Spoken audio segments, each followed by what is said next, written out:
విధంగా 9 రకాలుగా విభాగింపబడ్డాయి. ఇక్కడ రాఘవేంద్ర స్వాముల వారు ఆ వివరణ ఇస్తూ ఉన్నారు.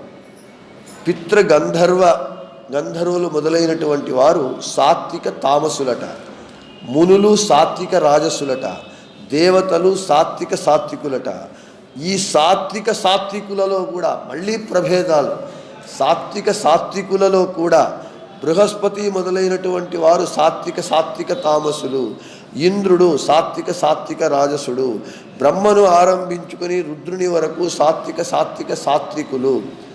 వాళ్ళలో కూడా మళ్ళీ రుద్రుడు సాత్విక తామసుడు, సరస్వతి భారతీదేవులు సాత్విక రాజసులు, బ్రహ్మవాయువులు మాత్రము సాత్విక సాత్వికులు.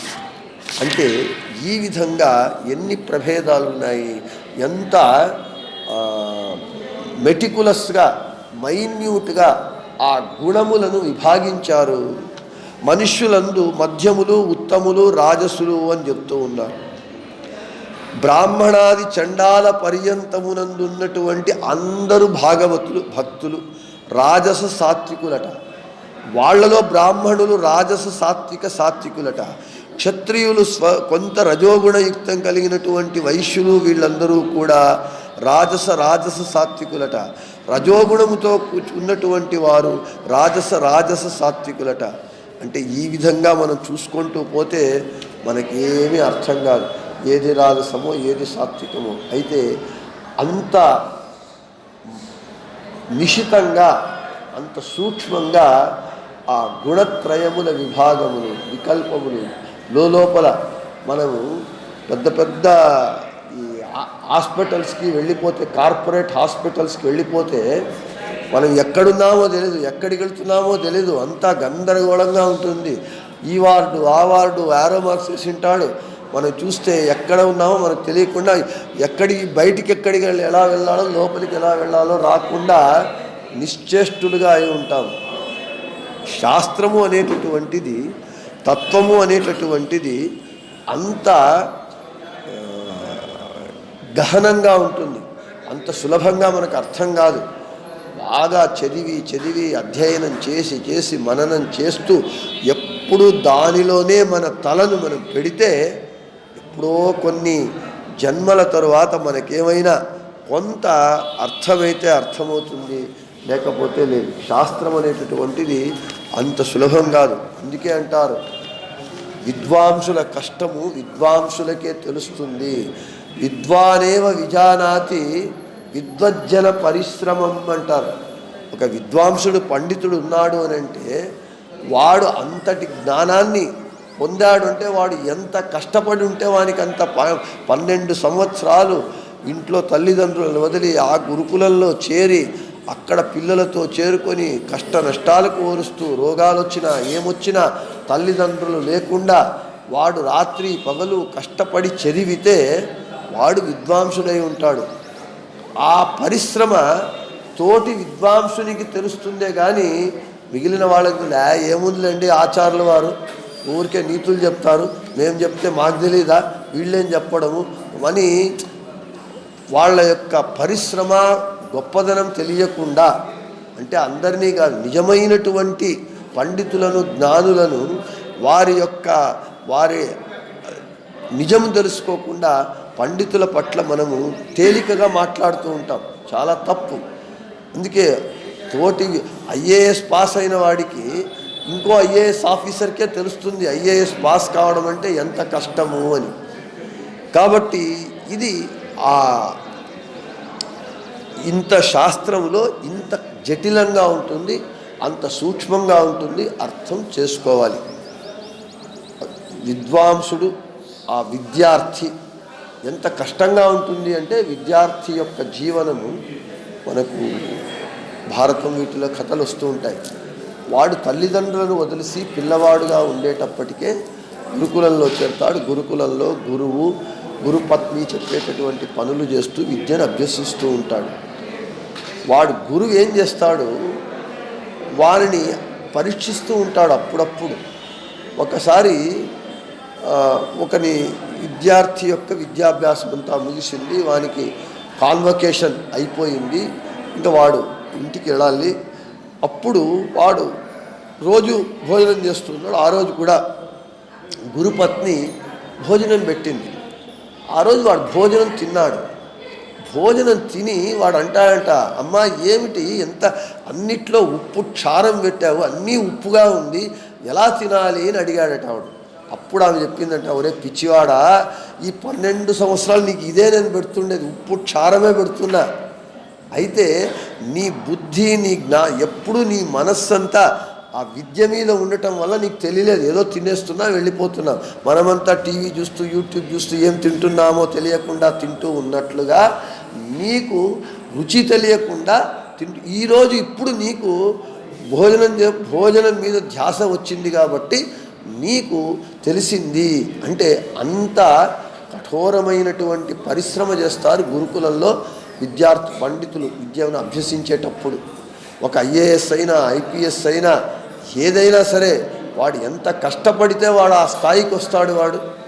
మనం అంటాం వాడేమి అంబానీ ఏమి వీడేమి వాడేమని. వాడు అంబానీ అంత పైకి రావాలంటే వాడు ఎంత త్యాగాలు చేస్తే వాడు ఊరికే రాడు. ఎంత కష్టపడితే వాడు తినడానికి తిండి ఉండదు, టైంకు వాడు అంతా సిస్టమేటిక్గా వాడు టైం టేబుల్, పిడుగులు పడినా ఏమైనా వాడు అలాగే చెయ్యాలి. అంత వాడు డిసిప్లిన్గా ఉండి కష్టపడితే వాడంత పెద్ద సామ్రాజ్యాన్ని కట్టుకున్నాడు.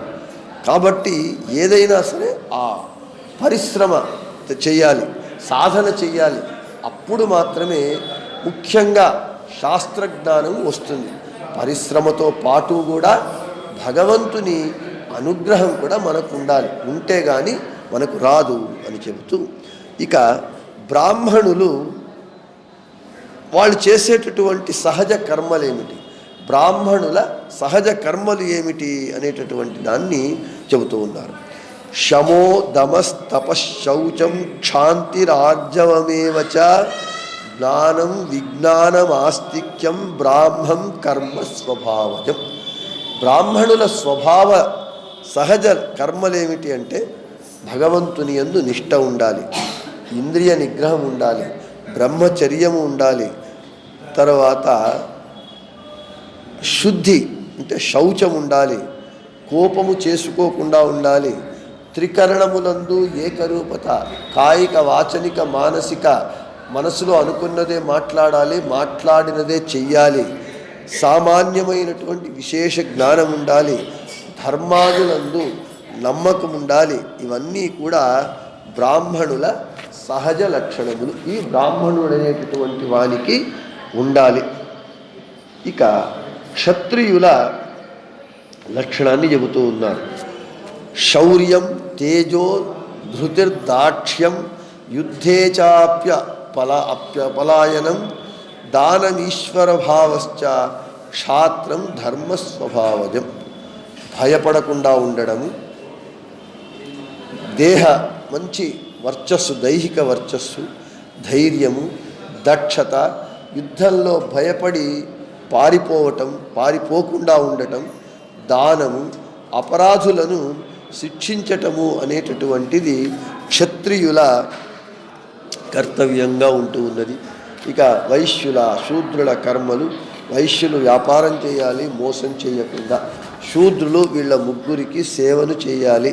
చెబితే మమ్మల్ని అందరూ కేసులు పెడతారు కాబట్టి చెప్పకూడదు.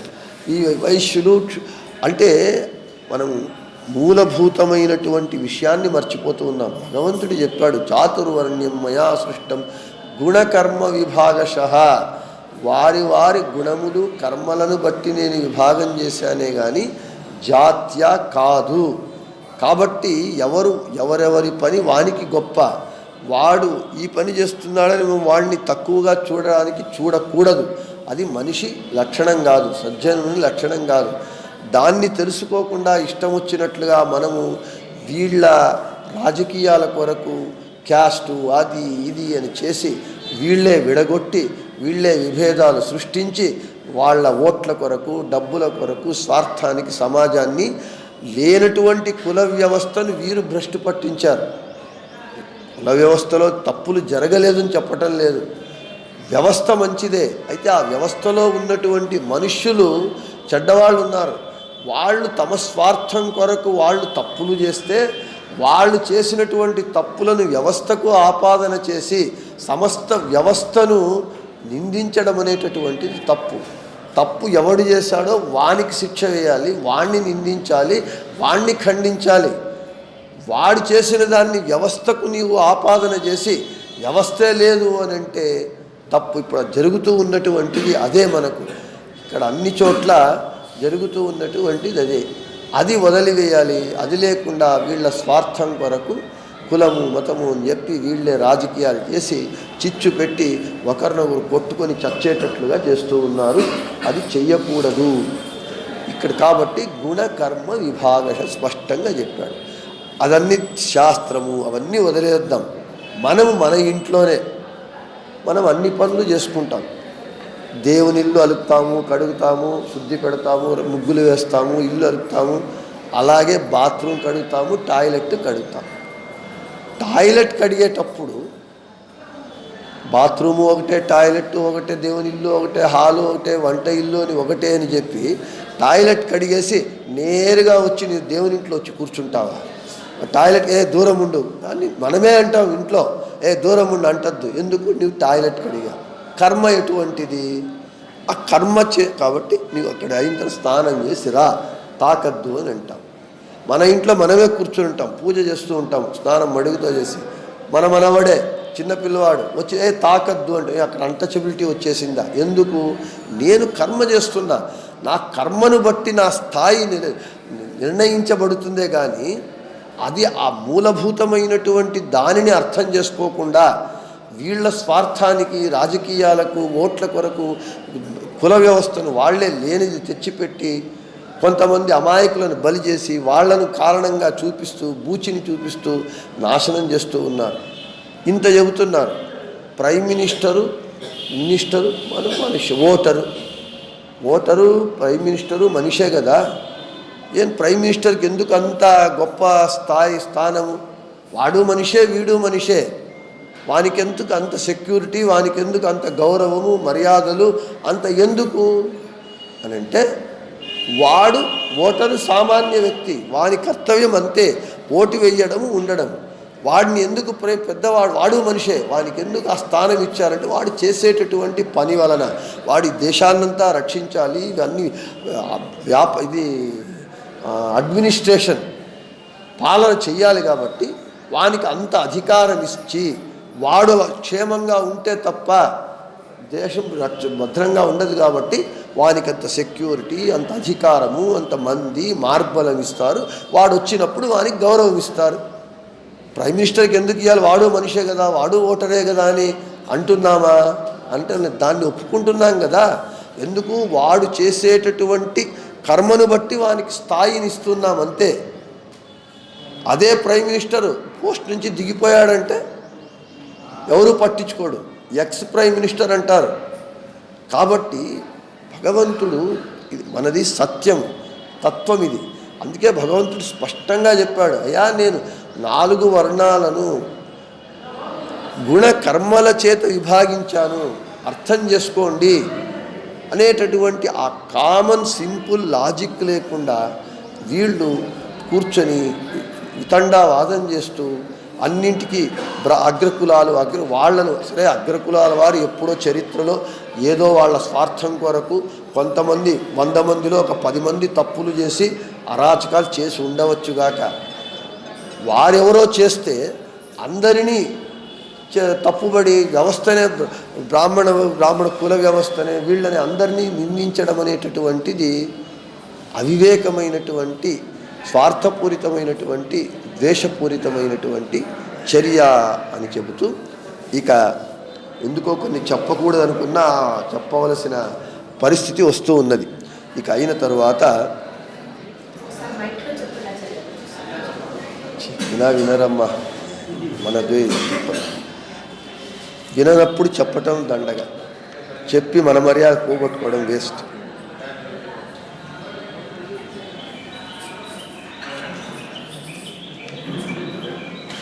ఇక శ్రేయాన్ స్వధర్మో విగుణ పరధర్మాత్ స్వనుష్ఠితాత్ స్వభావనియతం కర్మ కుర్వన్నాప్నోతి కిల్బిషం. బాగా తప్పులు లేకుండా ఆచరించినటువంటి పరధర్మము కంటే లోపాలున్నటువంటి బాగుగా ఆచరించనటువంటి స్వధర్మమే శ్రేష్టము. కాబట్టి స్వధర్మాన్నే మనము పాటించాలి. మన ధర్మంలో లోపాలు ఉన్నాయని చెప్పి మన ధర్మాన్ని వదిలి పరధర్మాన్ని మనం ఆచరించకూడదు అని స్పష్టంగా భగవంతుడు చెబుతూ ఉన్నాడు. నిన్న వచ్చిన డిస్కషన్ అదే.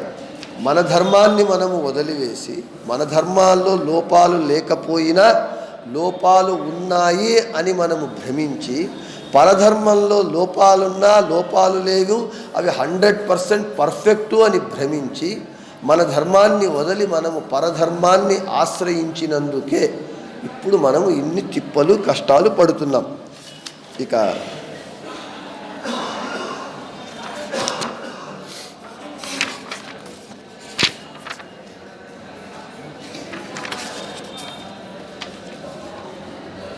నా మాటను అంటే భగవంతుడు చెప్తున్నాడు, నా మాటను దాటడానికి ఎవరికి సాధ్యం కాదు.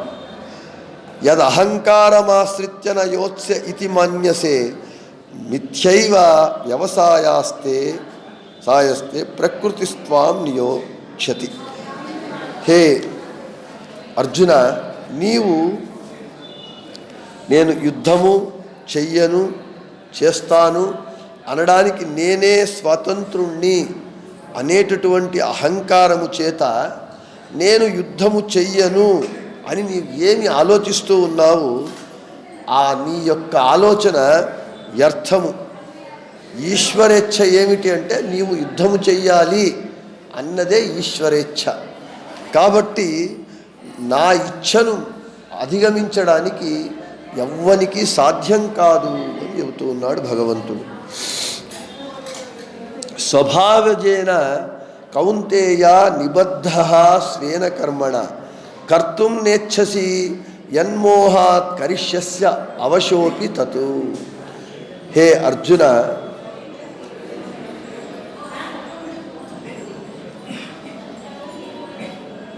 హే అర్జున, పూర్వ సంస్కారము చేత పూర్వ సంస్కారం చేత నీవు కర్మబద్ధుడవై నీవు మోహముచే ఏ కర్మాన్నైతే చెయ్యడానికి నీవు ఇష్టపడటం లేదో ఆ కర్మను నీవు నీ అధీనం లేకుండా నీవే చేస్తావు. అంటే నాకు ఇష్టమున్నా, అర్జునునికి చెబుతూ ఉన్నాడు కృష్ణుడు, నీకు ఇష్టమున్నా లేకపోయినా నీ పూర్వజన్మలో నీవు చేసినటువంటి ఆ కర్మల సంస్కార బలం చేత నీకు యుద్ధము చెయ్యాలి అనేటటువంటి కోరిక లేకపోయినా నీ అధీనం లేకుండా నీ కంట్రోల్ లేకుండా నీ యుద్ధం చేస్తావు. అంటే నీ ఇచ్ఛకు విరుద్ధంగా కర్మలను నీవు చేస్తావు అని భగవంతుడు అర్జునునికి చెబుతున్నాడు. కాబట్టి హే అర్జున, నీవు యుద్ధము చేసి తీరాలి, నేను యుద్ధము చెయ్యను అని చెప్పవద్దు. ఎందుకంటే నీవు యుద్ధము చెయ్యాలి అనేటటువంటిది భగవంతుని ఇచ్ఛ. భగవంతుని ఇచ్ఛ జరుగుతుందే కానీ నీ ఇచ్ఛ జరగదు అని చెబుతూ ఉన్నాడు భగవంతుడు.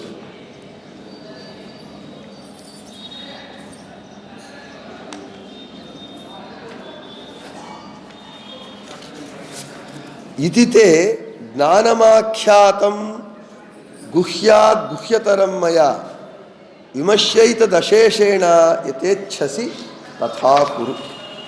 కృష్ణుడు చూడండి ఎంత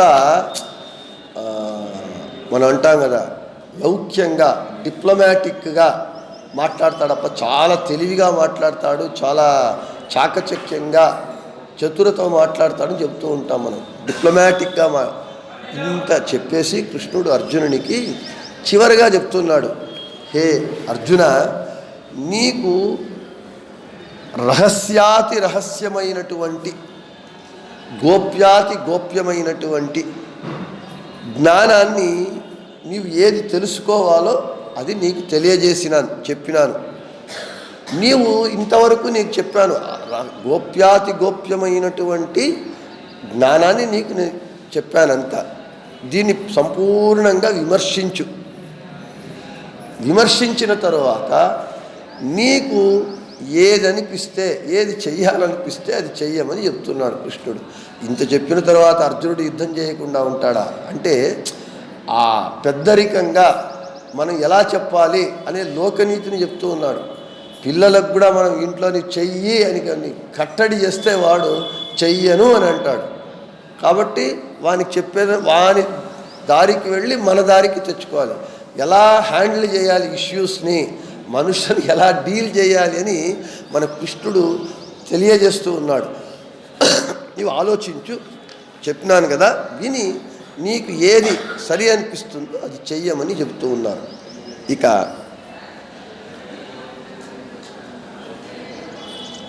65 సర్వగుహ్యతమం భూయః శృణు మే పరమం వచః ఇష్టోసి మే దృఢమితి తతో వక్ష్యామి తే హితం. హే అర్జున, నీవు నాకు చాలా ప్రీతిపాత్రుడివి. నిశ్చయంగా నీవు నాకు చాలా ప్రీతిపాత్రుడివి. నీకు ఇష్టమైనటువంటి దానిని, హితమైనటువంటి దానిని నేను చెబుతాను. అన్ని సాధనముల కంటే అతి రహస్యమైనటువంటి నా యొక్క ఉత్కృష్టమైనటువంటి మాటను నీవు బాగా నీవు విను అని చెప్తూ ఉన్నాడు. ఏమని? మన్మనాభవ మద్భక్తో మద్యాజీమాం నమస్కురు మామే వైష్యసి సత్యంతే ప్రతిజానే ప్రియోసి మే. హే అర్జున, నీవు నాకు ప్రీతిపాత్రుడవు కాబట్టి, ఎలా చెప్తున్నాడు? నీవు నాకు ప్రీతిపాత్రుడవు కాబట్టి నా యందు మనస్సు పెట్టు, నా యందు భక్తి చెయ్యి, నన్ను ఆరాధించు, నన్నే నమస్కరించు. నీవు ఇవి చేయటం వల్ల నీవు నన్ను పొందుతావు. యథార్థముగా నీకు నేను శపథం చేసి ప్రతిజ్ఞ చేసి చెబుతున్నాను, నేను ప్రతిజ్ఞ చేస్తున్నాను అని భగవంతుడు చివరిగా అర్జునునికి సందేశాన్ని ఇస్తూ ఉన్నాడు. ఇంకా చెబుతూ ఉన్నాడు, సర్వధర్మాన్ పరిత్యజ్య మామేకం శరణం వ్రజ అహం త్వా సర్వపాపేభ్యో మోక్షయిష్యామి మా శుచః. హే అర్జున, అన్ని ధర్మాలను కర్మలను వదిలివేయి, నన్నొక్కడినే ఆశ్రయించు, నన్నే శరణు వేడు. నేను నిన్ను అన్ని పాపముల నుండి విడుదల చేస్తాను, దుఃఖించవద్దు అని అన్నాడు. ఇక్కడ సర్వధర్మాన్ పరిత్యజ్య ఇంతవరకు చెప్పాడయ్యా, నీ ధర్మాన్ని నీవు ఆచరించు, నీ కర్మ నీవు ఆచరించు, కర్మ ఆచరించడంలోనే నీకు అధికారము అన్నీ చెప్పి సర్వధర్మాన్ పరిత్యజ్య, మళ్ళీ అన్ని ధర్మాలను వదిలివేయి అంటే అర్థం ఏమిటి? రెండు స్వవచోఘాతములైతాయి కదా. అంటే రాఘవేంద్ర గురు సార్వభౌముల వారు దాన్ని వ్యాఖ్యానం చేస్తూ ఉన్నారు. ఏమని అంటే, సర్వధర్మాన్ పరిత్యజ్య అంటే ధర్మమును కర్మను వదలద్దు, ఆ ధర్మ కర్మ ఫలములను వదిలిపెట్టు, ధర్మ కర్మ ఫలాలను వదిలిపెట్టు. అంటే అన్య దేవతోపాసన చేయకుండా, అన్య దేవతోపాసన చెయ్యకూడదు అంటే లక్ష్మీదేవిని పూజించకూడదు, రుద్రుణ్ణి పూజించకూడదు, వాయుదేవుల వారిని అన్య దేవతోపాసన అని అంటే ఎలాగా అంటే, ఆ దేవతయే సర్వోత్తముడు, విఘ్నేశ్వరుడే సర్వోత్తముడు, హనుమంతుడే సర్వోత్తముడు అని కాకుండా తారతమ్యానుసారంగా పూజించాలి. కాబట్టి అన్య దేవతోపాసన చెయ్యకుండా నన్నే శరణు వేడు, నన్ను ఆశ్రయించు, నేనే సర్వోత్తముణ్ణి అని నన్ను ధ్యానించు. అప్పుడు నేను నీ అన్ని పాపములను పారద్రోలతాను, దుఃఖించవద్దు హే అర్జున అని చెబుతూ ఉన్నారు. ఇక గీతా శ్రవణానికి ఎవడు అధికారి? భగవద్గీత వినడానికి ఎవరు అధికారి అని చెప్తున్నాడు భగవంతుడు. ఇదం తే నా తపస్యాయ నా భక్తాయ కదాచన నా చ శుశ్రూషవే వాచ్యం నచ మాం యో అభ్యసూయతి. ఈ గీతాశాస్త్రాన్ని నీవు తపస్సు చెయ్యనటువంటి వానికి చెప్పరాదు, గురు శుశ్రూష చేయని వానికి చెప్పరాదు. చెబితే ఏమవుతుంది? అత్యంత దోషకరము. భక్తహీనునికి అస్సలు చెప్పరాదు. అన్నింటికంటే ఎక్కువగా నన్ను ద్వేషించేటటువంటి వారికి చెప్పటం అనేటటువంటిది మహాదోషకరము. అంటే భక్తుడు కానటువంటి వానికి చెప్పరాదు. గురువిన గులామనాగువ తనక దొరయదండ ముకుతి. గురువుకు గులాము కానంత వరకు, గురు శుశ్రూష చెయ్యని వానికి, గురు మాట వినని వానికి చెప్పరాదు. ఈ గీతాశాస్త్రము గుహ్యతమమైనటువంటిది. గుహ్యతమం శాస్త్రం ఇదం మయా ప్రోక్తం అనగా అత్యంత రహస్యమైనటువంటిది. ఇది అందరికీ చెప్పకూడదు. ఎవరికి చెప్పాలి, ఎవరికి చెప్పకూడదు? నీవు నాకు ప్రీతిపాత్రుడవు, నీవు యోగ్యుడవు కాబట్టి నీకు నేను చెబుతున్నాను అని కృష్ణుడు అర్జునుడికి స్పష్టంగా చెబుతూ ఉన్నాడు.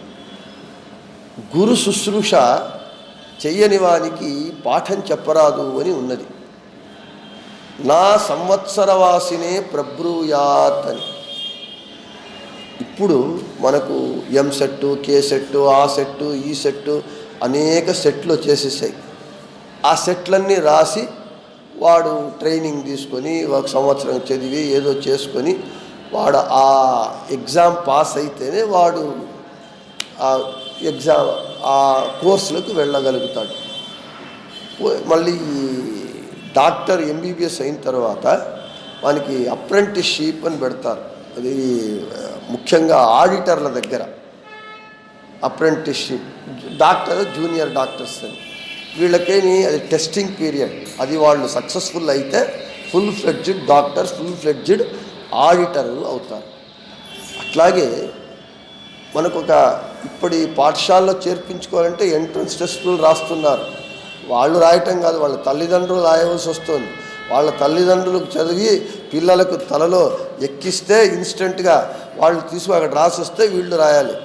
అలాగా ఒక గురుకులంలో ఒక పిల్లవాడిని చేర్పించుకోవాలి అని అంటే 1 సంవత్సర కాలము గురువు వానికి పరీక్ష పెడతాట, టెస్ట్ చేస్తాడట. 1 సంవత్సర కాలం. భారతంలో దీనికి ఉపమన్యు ఉపాఖ్యానము అని ఒక కథ. ఉపమన్యు అనేటటువంటి ఒక విద్యార్థి వస్తాడు. ఆయోధధౌమ్యులు అనేటటువంటి అధ్యాపకుని గురుకులాలంటే అప్పుడు అడవిలో ఉండేటివి బాగా. ఆ గురువు దగ్గరికి వచ్చినప్పుడు పాఠం చెప్పమంటే 1 సంవత్సర కాలం అతన్ని పరీక్ష పెడతాడు. ఏమి పాఠం చెప్పడు. వాడు గురువు చెప్పిన పని అన్నీ చేయాలంతే. ఏ పని చెప్పినా చేయాలి. గురుపత్ని ఆచార్యాణి ఆమె చెప్పినా చేయాలి. సంవత్సర కాలము చెప్పిన పనులన్నీ చేస్తూ ఉన్నాడు గురుభక్తితో. ఏమి చెప్పినా కొంతకాలం అయిన తరువాత వీళ్ళు శిష్యులు ఇండ్లకు వెళ్ళి యాయవారం చేసుకొని, గోపాలం అంటారు కదా, వాళ్ళు వేసిన బియ్యము పప్పు తెచ్చి ఇవ్వాలి. అలా చేస్తూ ఉన్నప్పుడు ఒకసారి వీడేం చేశాడు, వీనికి ఇంట్లో భార్యకు చెప్పాడు, గురుపత్నికి, ఈ ఉపమన్యుకు భోజనం పెట్టవద్దు అని. భోజనం పెట్టడం మానేశారు. వీడు అన్ని పనులు ఏమీ కోపగించుకోకుండా అన్ని పనులు చేస్తూ ఉన్నాడు. బాగా ఆరోగ్యంగా ఉన్నాడు అన్నం పెట్టకపోయినా. కొంతకాలం అయిన తర్వాత గురువుకు అనుమానం వచ్చింది, నీకు నేను భోజనం పెట్టడం లేదు, నీవేం ఆకలి అనటం లేదు, హాయిగా ఆరోగ్యంగా ఉన్నావు, ఏం చేస్తున్నావు? గురువుగారు భిక్ష తీసుకొస్తున్నాను, ఇంట్లో అమ్మగారికి ఇస్తున్నాను, మళ్ళీ నా కొరకు ఇంకొకసారి భిక్షకెడుతున్నాను అన్నాను. ఒరే ఇలా అలా కాదు, నీవు ఇంకొకసారి వెళితే ఆ గృహస్థునికి ఇంకో విద్యార్థికి ఇవ్వవలసిన భిక్ష తగ్గిపోతుంది, వాళ్లకు ఇబ్బంది కలిగి పోకూడదు అన్న. అయింది. కొంతకాలం అయింది. యథాప్రకారంగా మళ్ళీ వీడు ఆరోగ్యంగానే ఉన్నాడు, బాగున్నాడు. తర్వాత అని ఏం చేస్తున్నావురా? అయ్యా నేను ఆవును మేపుకుని వెళ్ళావు, ఆవు పాలను తాగుతున్నాను అన్నాడు. అప్పుడు నీవు ఆవు పాలను తాగితే దూడలకు ఇబ్బంది కలుగుతుంది,